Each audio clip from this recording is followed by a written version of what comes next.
Nous sommes le 4 juillet 2014. Neymar, attaquant vedette du Brésil, vit l'un des moments les plus dramatiques de sa carrière. Bonjour à tous, chaque jour une histoire. Et pour commencer, abonnez-vous à votre chaîne Camsport et n'oubliez pas d'activer la cloche de notification pour ne rien rater de nos vidéos. En plein cœur de la Coupe du Monde qui se déroule dans son pays, le joueur alors âgé de 22 ans est victime d'une blessure qui bouleverse son parcours et laisse une empreinte indélébile sur son jeu et sa carrière. Depuis, cette blessure a eu un impact significatif non seulement sur son physique, mais aussi sur sa façon de jouer, sa résilience et sa perception par le public. Lors du quart de finale opposant le Brésil à la Colombie, Neymar subit un choc violent avec le Colombien Juan Camilo Zúñiga. Un coup de genou dans le dos provoque une fracture de la troisième vertèbre lombaire, une blessure sérieuse qui force Neymar à quitter le terrain en pleurs. Le Brésil parvient à remporter le match, mais la sortie de Neymar a des répercussions pour l'équipe. Écarté du reste de la compétition, le Brésil s'effondre en demi-finale face à l'Allemagne avec une défaite humiliante 7-1.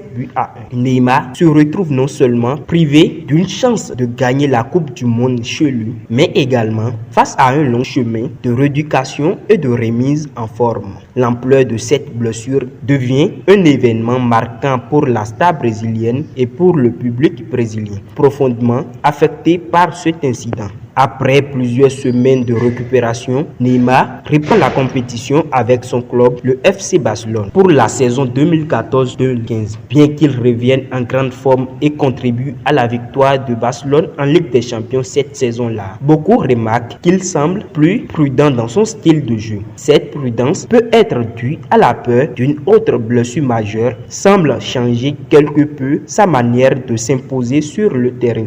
Au niveau psychologique, cette blessure devient un facteur de stress récurrent. Neymar, qui était connu pour son jeu explosif, ses dribbles et sa capacité à attirer les fautes, commence à développer une certaine appréhension face au contact trop rude, ce qui le pousse souvent à exagérer les chutes. Cela lui vaut d'ailleurs une réputation controversée, certains le critiquant pour son penchant à simuler les fautes. En 2017, Neymar fait un choix qui surprend le monde du football en quittant Barcelone pour rejoindre le Paris Saint-Germain pour un montant record de 222 millions d'euros, devenant ainsi le joueur le plus cher de l'histoire. Cette décision, motivée par son désir de devenir le leader d'un projet ambitieux, marque le début d'une nouvelle ère pour Neymar, mais aussi de nouveaux défis. Malheureusement, les blessures continuent de le hanter. Durant ses premières saisons au PSG, Neymar est régulièrement éloigné des terrains lors des moments cruciaux comme les phases éliminatoires de la Ligue des Champions. Ses absences prolongées suscitent des critiques, notamment sur sa capacité à rester en forme et sur son hygiène de vie. Malgré ces difficultés, Neymar contribue au succès du PSG en Ligue 1 et aide le club à atteindre sa première finale de Ligue des Champions en 2020. Bien que le PSG s'incline face au Bayern Munich, Neymar est salué pour sa performance et son implication, prouvant qu'il est toujours capable de briller au plus haut niveau.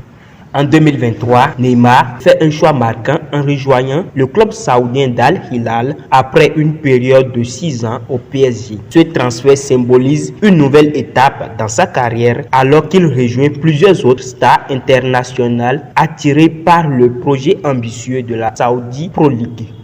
Pourtant, cette arrivée tant entendue est rapidement assombrie par un événement que Neymar connaît bien, une blessure. Peu de temps après son arrivée, Neymar se blesse de nouveau lors d'un match international avec le Brésil contre l'Uruguay en octobre 2023. Victime d'une rupture du ligament croisé antérieur et du ménisque du genou gauche, il doit subir une intervention chirurgicale suivie d'une longue période de rééducation. Cette blessure est particulièrement difficile car elle intervient à un moment où Neymar espérait se relancer dans un nouveau championnat et répondre aux attentes placées en lui.